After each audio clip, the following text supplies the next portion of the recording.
35 ضلع کا نظام جو ہے وہ لاہور سے نہیں چلا سکتے ہیں.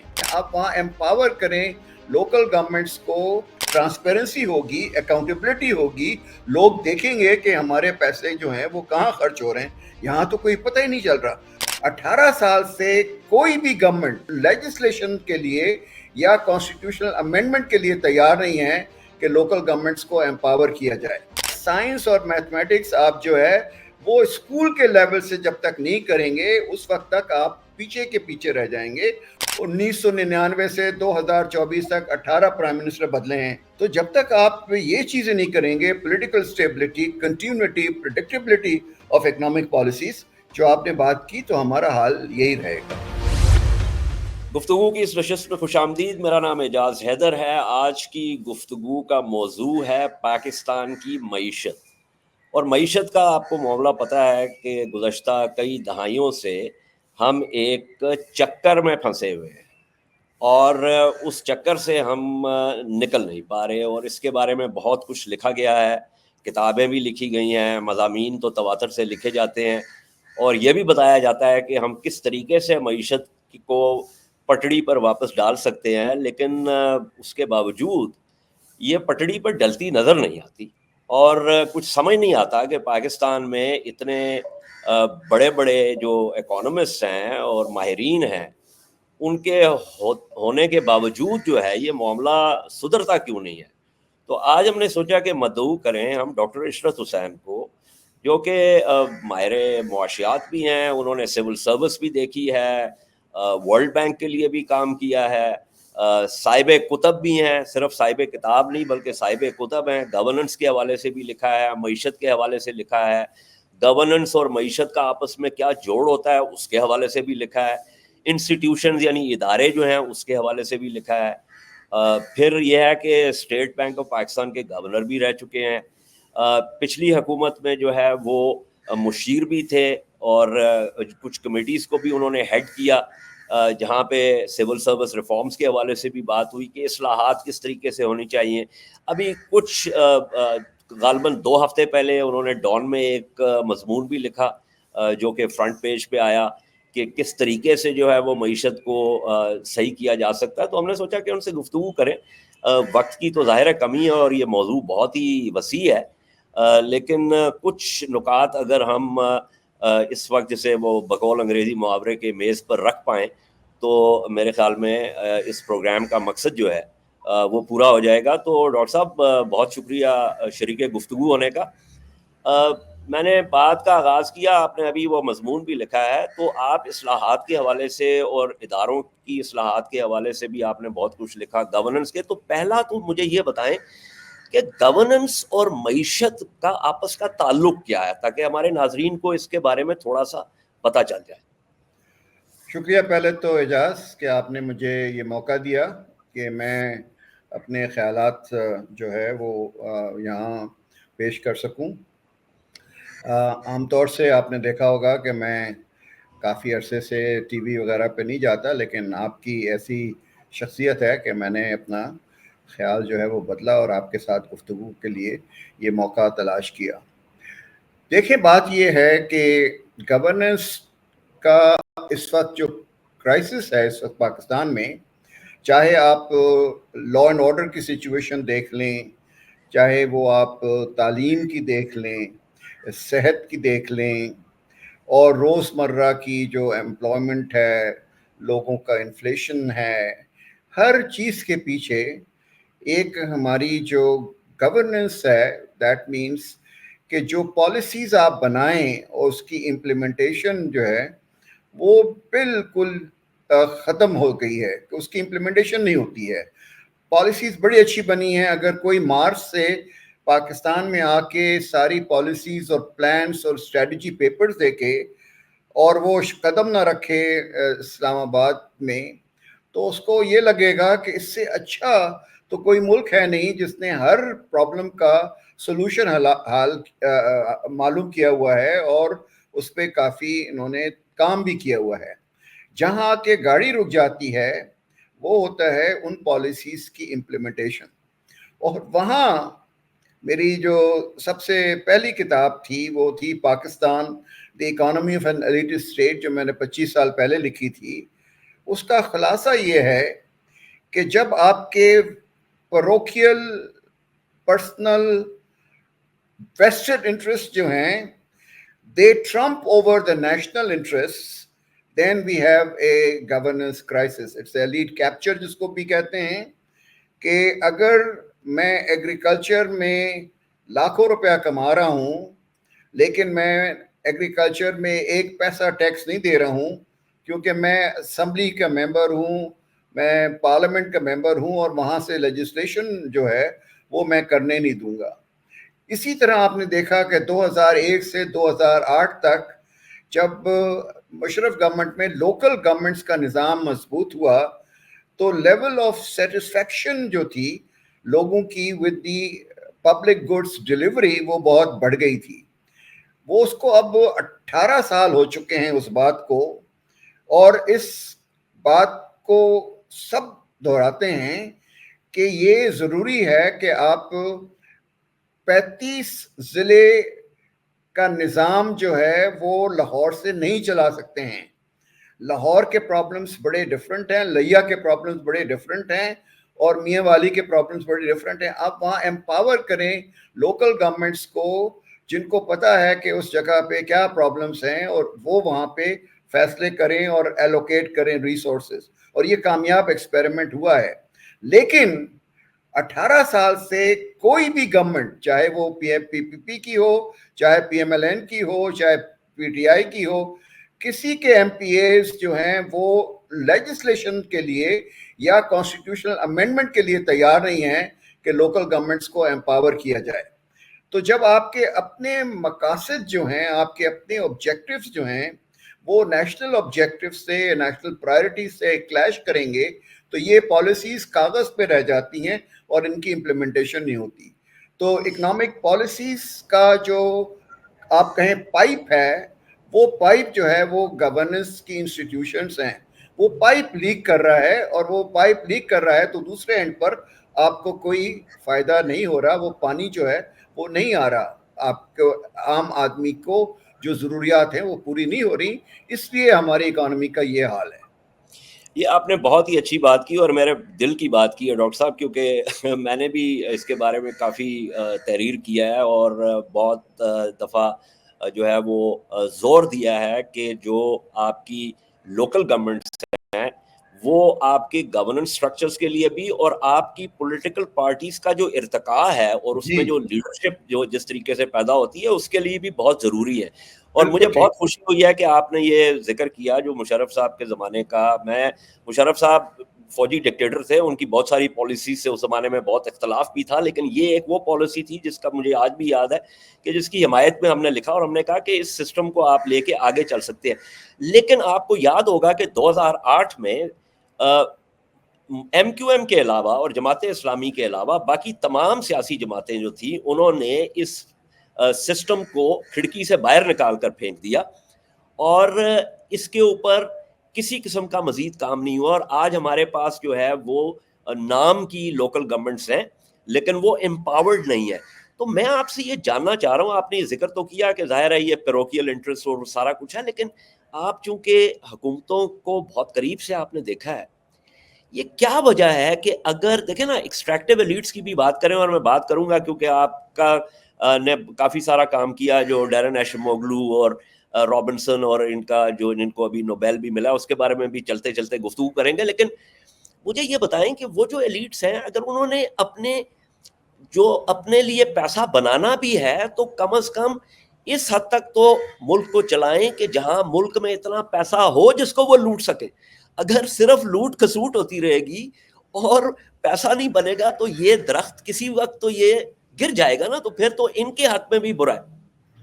آپ کی بات بالکل بجا ہے، اور میں 3 سال کیبنٹ میں رہا اور میں بڑا زور لگاتا رہا لوکل گورنمنٹ نظام کے لیے. اور I must give credit to Imran Khan کہ ہی was also very much pushing کہ یہاں لوکل گورنمنٹ کا نظام جو ہے وہ مضبوط کیا جائے.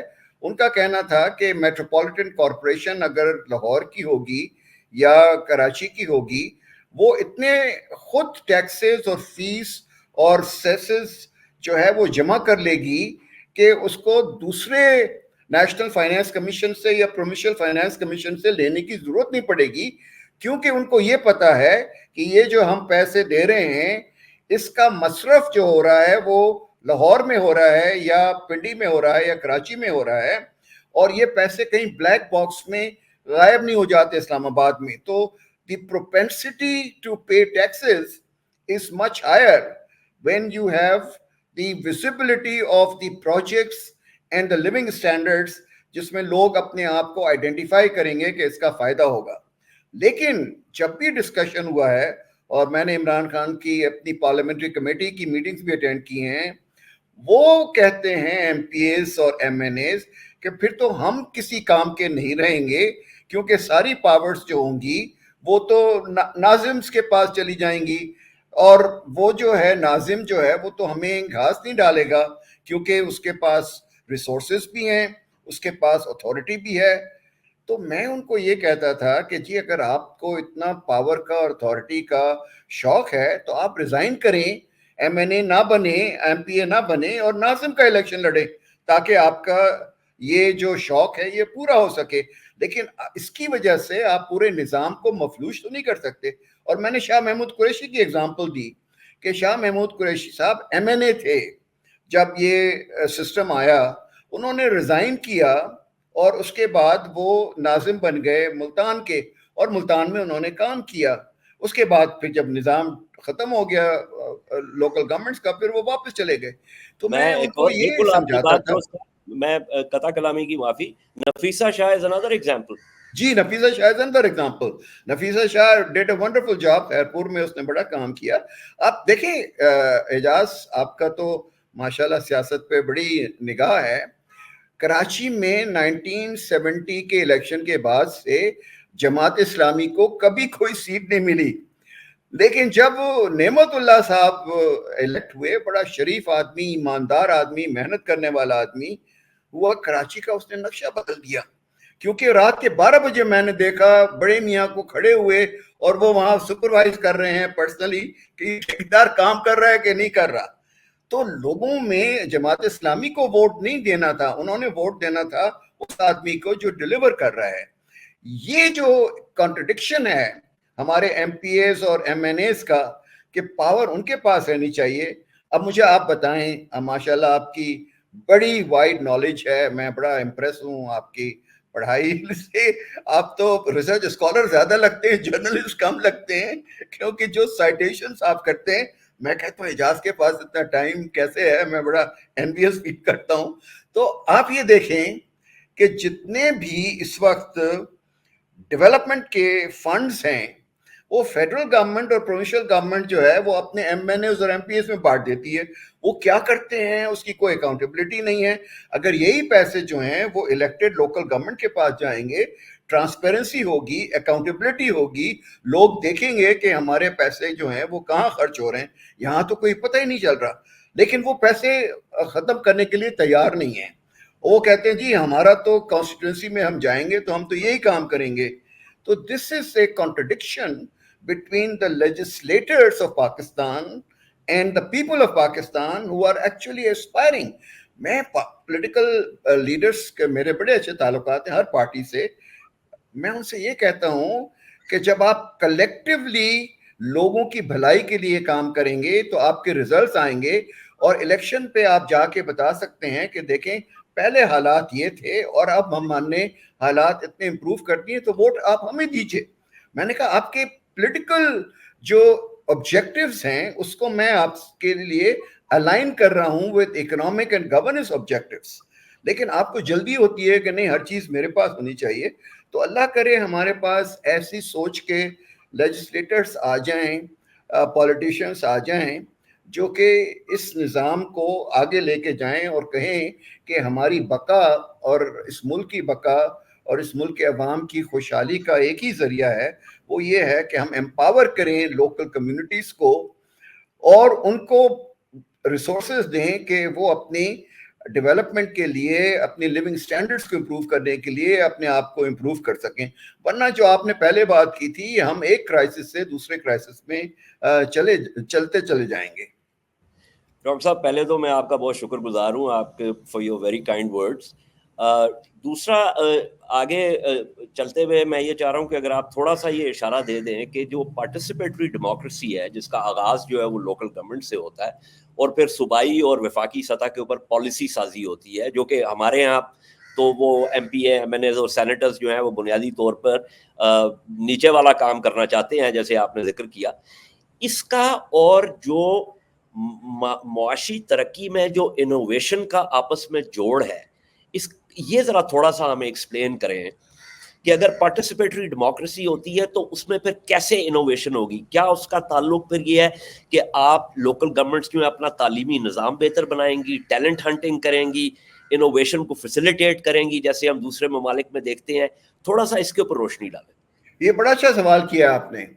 میں نے چین پہ کام کیا جب میں ورلڈ بینک میں تھا. وہ ڈیموکریسی نہیں ہے, لیکن میں یہ آپ کو بتاؤں کہ ان کا جو لوکل گورنمنٹ کا نظام ہے اس میں وہ پارٹیسپیٹری ڈیموکریسی ہے. وہاں میرٹ کے اوپر ساری اپوائنٹمنٹس ہوتی ہیں. کمیونسٹ پارٹی جو بیسٹ ان کے لوگ ہوتے ہیں ان کو پہلے ولیج کا میئر بناتے ہیں اور ان کی پرفارمنس دیکھتے ہیں. جو ولیج کا میئر ہوتا ہے پھر اگر وہ بہتر پرفارم کرتا ہے تو وہ ٹاؤن کا میئر بنتا ہے, اور اگر ٹاؤن کا میئر اگر سکسیسفل ہوتا ہے تو پھر وہ گورنر پروونس کا بنتا ہے اور اپنی معراج پہ جائے گا کہ جب پولٹ بیورو کا ممبر ہو جائے گا. تو یہ ایک میریٹوکریٹک سسٹم ہے جس کی وجہ سے لوکل گورنمنٹس میں کمپٹیشن ہوتا ہے. کہ اگر گونگزو میں اتنا کام ہو رہا ہے تو ہائیپے والے کہہ رہے ہیں کہ یار وہ تو گورنر جو ہے گونگزو کا وہ تو بہت آگے نکل رہا ہے تو مجھے بھی کرنا چاہیے. تو یہ جو کمپٹیشن ہوتا ہے اس سے ریسورسز بھی موبیلائز ہوتے ہیں, کام بھی وقت پہ ہوتا ہے اور امپیکٹ ہوتا ہے. کہاں سے کہاں چائنا پہنچ گیا کہ 800 ملین لوگوں کو غربت کی لکیر سے نکال کے now it is the second largest economy in the world.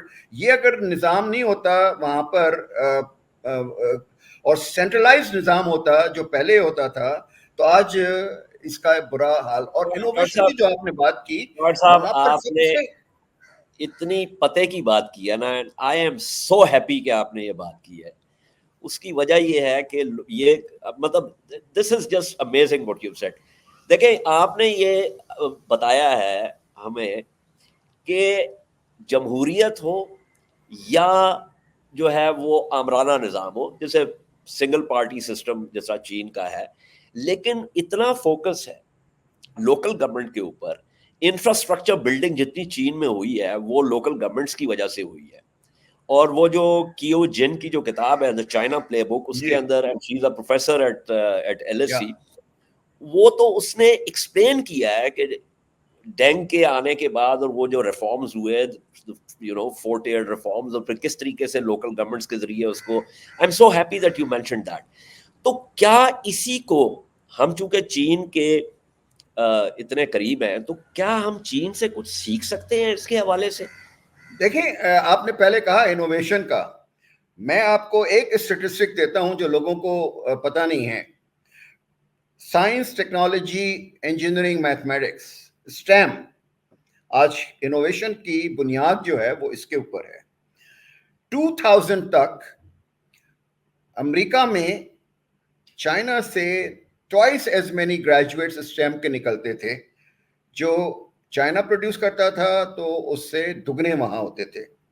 2010 میں China caught up with United States, and 2020 میں China is producing 3 times more than the United States, and 25 emerging technologies جو ہیں اس وقت دنیا کی, اس میں 22 میں جو چائنا ہے وہ سب سے آگے ہے, یونائٹڈ اسٹیٹس سے بھی آگے ہے.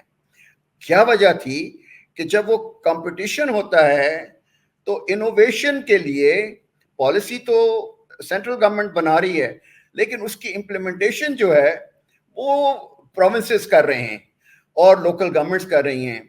تو اگر اعجاز حیدر کو 1 لاکھ روپے کی آفر آ رہی ہے ایک پروونس سے, تو دوسرا کہتا ہے نہیں اعجاز حیدر جو ہے وہ ہمارے لیے کام کرے تو اس کو 1.5 لاکھ روپے دیں گے. تو they have attracted talent. امریکہ کے 50% ڈپارٹمنٹس آف انجینئرنگ اور میتھمیٹکس اور سائنسز میں چائنیز تھے. ان کو خاص طور سے ہر پروونس جو ہے وہ لیور کر کے آتا تھا کہ آپ کو ہم لیبس بھی بنا کے دیں گے, آپ کو ہم کو تنخواہ بھی اچھی دیں گے, آپ کو جو بھی مٹیریل چاہیے وہ دیں گے. یہ جو میں نے آپ سے بتایا نا کہ خالی competition was not for infrastructure but for up grading the talent and the human resources, کیونکہ آج کل کے زمانے میں نالج بیسڈ اکانومی ہے تو ہیومن ریسورسز جو ہیں وہ جب تک نہیں ہوں گے. اور میں لکھ کے اور بول کے تھک گیا ہوں کہ یار سائنس اور میتھمیٹکس آپ جو ہے وہ اسکول کے لیول سے جب تک نہیں کریں گے اس وقت تک آپ پیچھے کے پیچھے رہ جائیں گے. اور جتنی رپورٹس ہیں انوویشن کی, جتنی بھی سائنٹیفک پروگرس کی ہیں, جتنے پیٹنٹس کی فائلنگ ہے, اس میں آپ ان کے کسی سے مقابلہ نہیں کرتے. اب افریقہ کے کنٹریز جو ہیں وہ بھی آپ سے آگے جا رہے ہیں اور ہم جو ہیں وہ ابھی تک اسٹیگننٹ ہیں.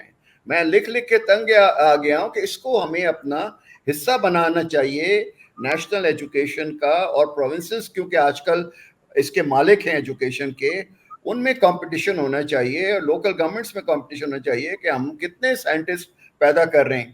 اعجاز میں نے سب سے پہلی ڈگری جو تھی وہ کیمسٹری میں کی تھی. اس وقت سندھ یونیورسٹی جہاں میں پڑھا تھا وہاں پر ہارورڈ کے, آکسفورڈ کے, کیمبرج کے فیکلٹی ممبرز وہاں سے پڑھ کے وہاں پہ آتے تھے اور اتنا ہم کو انگیج کرتے تھے اپنے سائنٹیفک ریسرچ میں. آج جتنے بھی کراچی یونیورسٹی ہے یا سندھ یونیورسٹی ہے, پنجاب یونیورسٹی ہے, لوکل پی ایچ ڈیز ہیں جن کو آئی ایم سوری ٹو سے کہ بالکل نہ تو کوئی انٹرسٹ ہے نہ کوئی کمپٹنس ہے. تو جب تک کہ آپ یہ ہیومن ریسورسز کو آپ ٹھیک نہیں کریں گے, اور جو آپ نے سوال کیا تھا انوویشن کا, ہم سب سے پیچھے رہ جائیں گے. ایبسلیوٹلی. اس وقت میں ایک رپورٹ دیکھ رہا تھا برطانیہ سے کہ وہ اپنے جو کریکلم جو ہے سائنس کا, خاص طور پہ فزکس اور میتھمیٹکس وغیرہ کا, اس کے لیے ٹیمیں بھیجتے ہیں سنگاپور اور ساؤتھ کوریا بھیجتے ہیں, کیونکہ وہاں پہ جو بچے ہیں وہ ان کی جو اٹھان ہے اور ان کی جو سمجھ ہے ان مضامین کے حوالے سے وہ کہیں زیادہ ہے یورپ سے اور نارتھ امریکہ سے. اور یہ چھوٹے سے ممالک ہیں اور لیکن انہوں نے اتنی انوویشن کی. لیکن اب ڈاکٹر صاحب مجھے ایک بات بتائیں. پہلی بات تو یہ ہے کہ یہ جو آپ نے اپنی تحریروں کے بارے میں کہا وہ میں ایک قاری ہونے کی حیثیت سے آئی نو کہ آپ نے کتنا لکھا ہے اس کے بارے میں اور کتنے مطلب عرصے سے آپ لکھ رہے ہیں. ابھی جو آپ نے مضمون لکھا اس کے اندر بھی آپ نے کچھ چیزیں نکات اٹھائے, لیکن آپ کی ایک اور بات بھی آپ نے بہت اہم کہی, اور وہ یہ کہ لکھا ہوا سب کچھ ہے, یہ بھی پتا ہے کہ کرنا کیا ہے. تو میرا سوال آپ سے یہ ہے کہ ہر دفعہ کچھ ہوتا ہے تو ہمیں اطلاع آتی ہے کہ ابھی ایک کمیشن بنایا گیا ہے اس کو دیکھنے کے لیے. تو اگر سب کچھ پڑا ہوا ہے تو بار بار پہیہ ایجاد کرنے کی کیا ضرورت ہے؟ یہ تو ہماری آنکھوں میں دھول جھونکنے والی بات ہوئی نا. بالکل صحیح ہے, میں نے اس پہ لکھا ہے, آپ نے میرا آرٹیکل ڈان میں دیکھا ہوگا. میں نے کہا کہ یہ جو آپ پروفیسرز کو باہر سے بلا کے اور ہوم گرون اکنامک پلان بنا رہے ہیں, آپ کے پاس ہزاروں پلان پڑے ہوئے ہیں, اور وہ پلان جو ہیں وہ آپ امپلیمنٹ کریں بجائے اس کے کہ ہر دفعہ ایک نیا گروپ بنا لیتے ہیں, نئی کمیٹی بنا لیتے ہیں. تو آپ کی بات میں بڑی وقت ہے. اعجاز بات جو ہے وہ اصل میں یہ ہے, اور اس کے آپ میرا خیال ہے ایکسپرٹ ہیں میرے مقابلے میں, پالیسی کنٹینیوٹی جو ہے وہ پولیٹیکل اسٹیبلٹی کے ساتھ بڑی لنک ہے. میں یہ کہتا ہوں اپنے تجربے کی بیسس پر, آپ ایگری کریں یا میرے ساتھ ڈس ایگری کریں, کہ اگر 5 سال کا وقفہ دیا جائے ہر گورنمنٹ کو کہ بھائی تمہیں 5 سال تک کوئی نہیں نکالے گا, تم جو کرنا چاہو وہ کرو, تو جو انسینٹیو اسٹرکچر وہ یہ ہوگا کہ ہم پہلے 3 سال میں ان پاپولر ڈیفیکلٹ ڈیسیشنز لیں گے, اور ایئر 4 میں اور 5 میں اس کے پازیٹیو گینز آنے شروع ہو جائیں گے. تو جو الیکشن ایئر ہوگا اس میں ہم جائیں گے عوام کے پاس اور کہیں گے کہ دیکھو یو سفرڈ دا پین, دیکھیں اکانومی کا کیا حال تھا, اور اب ہم آپ کو یہاں اس مقام پر لے آئے ہیں, آپ ہمیں ووٹ دیجئے, انشاءاللہ ہم یہی ریفارمز جو ہیں آگے لے کے جائیں گے, اور پاکستان جو ہے وہ ہندوستان اور بنگلہ دیش کے مقابلے میں ہم کھڑا کریں گے, ہمیں IMF کی ضرورت نہیں پڑے گی. یہ اگر ہو جائے نا کہ آپ ایشور کر دیں political continuity, and I very humbly submit and you are a expert in this, کہ اگر 2017 میں نواز شریف کو نہیں ہٹایا جاتا یا 2022 میں عمران خان کو نہیں ہٹایا جاتا, تو آج جو اکانومی کی کنڈیشن ہے وہ نہیں ہوتی. آج 278 کا روپیہ نہیں ہوتا. میری پروجیکشن کے حساب سے اگر میں 2017 کو بیس لائن بناتا ہوں تو آج 150-160 کا روپیہ ہوتا. آپ دیکھیں کتنا فرق پڑتا ہے. انٹرسٹ ریٹ جو تھا وہ 20% نہیں ہوتا, انٹرسٹ ریٹ جو ہوتا وہ 12-14% کے نیچے ہوتا, انفلیشن جو ہے وہ کم ہوتا, گروتھ جو ہے وہ بڑھتی. یہ میری اپنی پروجیکشنز جو میں نے تیار کی آن دا بیسس آف کنٹینیوٹی. اعجاز, پاکستان میں 1999 سے 2024 تک 18 پرائم منسٹر بدلے ہیں. بنگلہ دیش میں 2, حسینہ واجد اور خالدہ ضیاء. انڈیا میں واجپئی, اس کے بعد منموہن سنگھ, اس کے بعد مودی. آپ بتائیں کہ وہاں پر جو انویسٹر ہے, جو بزنس ہے, اس کو اطمینان ہے کہ جو بھی حکومت آئے گی یہ پالیسیز جو ہیں 10 سال تک کنٹینیو کریں گی. تو میں نے جو پیسہ لگایا ہے, جو میں نے کیلکولیشنز کی ہیں, وہ مجھے اس کا حساب جو ہے پورا مل جائے گا. یہاں اعجاز حیدر کہتا ہے کہ یار میں کیوں لگاؤں, کل جو حکومت آئے گی پتہ نہیں اس کی کیا پالیسیز ہوں گی, پرانی پالیسیز کو وہ ابینڈن کر کے ایک نئی پالیسی بنا لے گا. اب آپ دیکھیں IPPs کو 1994 سے چلی آ رہی ہیں پالیسیز. اب ایک دم سے آپ کو خیال آیا کہ آپ ان کو کہیں کہ آپ چھوڑ دیں. یہ جو بھئی کانٹریکٹ ہے, انویسٹر کانفیڈنس جو ہوتا ہے وہ ایک کانٹریکٹ کی بیسس پہ ہوتا ہے. آپ آربیٹرلی ہیریس کر کے انویسٹر کو کہیں گے کہ آپ اپنے حقوق چھوڑ دیں, وہاں ڈسپیوٹ ریزولوشن میکینزم ہے. تو جب تک آپ یہ چیزیں نہیں کریں گے, political stability, continuity, predictability of economic policies جو آپ نے بات کی, تو ہمارا حال یہی رہے گا. ڈاکٹر صاحب, میں آپ کی بات سے مکمل اتفاق کرتا ہوں, اور جو پالیسی کنٹینیوٹی جو ہے اس سے زیادہ اہم چیز کوئی نہیں ہو سکتی. اور بہت سال پہلے ایک, آپ کو پتہ ہے میں تھوڑا بہت جو کام کرتا ہوں نیوکلیئر اسٹریٹجی وغیرہ کے اوپر, تو ایک کانفرنس میں یہی بات ہو رہی تھی. تو somebody asked me this question کہ بھائی آپ کے ہاں بسز جو ہے وہ ٹائم پہ نہیں چلتی, آپ کے صحت کا نظام جو ہے وہ کوئی خاص نہیں ہے, تو یہ آپ نے جو جوہری صلاحیت ہے یہ کیسے حاصل کر لی؟ تو میں نے کہا بھائی یہ اس لیے حاصل کر لی کہ خواہ سویلین حکمران تھا خواہ فوجی حکمران تھا, اگر ایک اس کو A to A1 لے کے گیا, اگلا اس کو A1 to B لے کے گیا, اور اس سے اگلا اس کو B سے B1 لے کے گیا, تو یہ ہم اس لیے کہ اس کے اوپر ہمارا اتفاق رائے تھا, اور ہم نے تمام مطلب سیاسی اختلافات سے قطع نظر, وہ سسٹم آف گورننس سے قطع نظر, ہر ایک نے آ کے اس میں حصہ ڈالا اور اس کو ایک تسلسل سے چلایا, جس کی وجہ سے ہم یہاں تک پہنچے. تو I completely agree with you, اور آپ کا بہت بہت شکریہ ڈاکٹر صاحب اپنا وقت دینے کا اور اپنی رائے سے ہمیں آگاہ کرنے کا. میں انشاءاللہ آپ کو دوبارہ بھی زحمت دوں گا اس حوالے سے, لیکن آج کے لیے میں آپ کا بہت شکر گزار ہوں. ناظرین, آپ نے ڈاکٹر ارشد حسین کی شکریہ بہت بہت اعجاز. بہت ہی تجربہ کار, جہاں دیدہ public intellectual, not just an economist, اور آپ اپنی فیڈ بیک سے ہمیں آگاہ کریں. آج کی گفتگو کا یہاں پہ اختتام کرتے ہیں. اپنا بہت خیال رکھیے, اور میں انشاءاللہ آپ کے لیے گفتگو کی ایک نئی نشست لے کے جلدی خدمت پہ حاضر ہوں گا. خدا حافظ.